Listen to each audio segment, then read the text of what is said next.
આમાં લખ્યું છે જો 1982 અત્યારે 2082 1982 100 નાખો એટલે બસ 2082 થઈ જાય સંવંત છે. હવે આમાં કેટલા શતાબ્દી મહોત્સવની અંદર કેટલો બધો આપણા ભાગ્ય છે.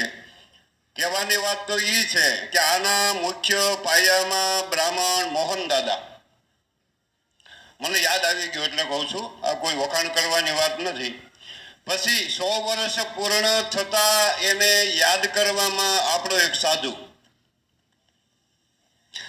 રામાયણ કથાકાર છે અને સનાતની પ્યોર કે એ સંસ્કૃતિ અને ધર્મના કાર્યની અંદર હંમેશા તત્પર રહેવા વાળા રામાયણ કથાકાર રામાનંદ સાધુ સમાજના પ્રમુખ એવા પૂજ્ય કમલેશ બાપુ એને યાદગીરી એને આપ્યો.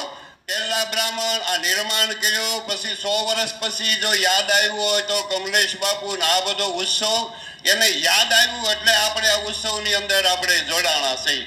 એટલે કહેવાનું તાત્પર્ય શું છે, રાજગાદી નો કરે ને એ વ્યાસગાદી કરે. પાયાના પથ્થર રૂપે મોહન દાદા પછી એને યાદ મને એક દિવસ બાપુ મળ્યા, એને તો 3-4 મહિના થઈ ગયા. પછી એ કાર્યક્રમ બંધ રહ્યો.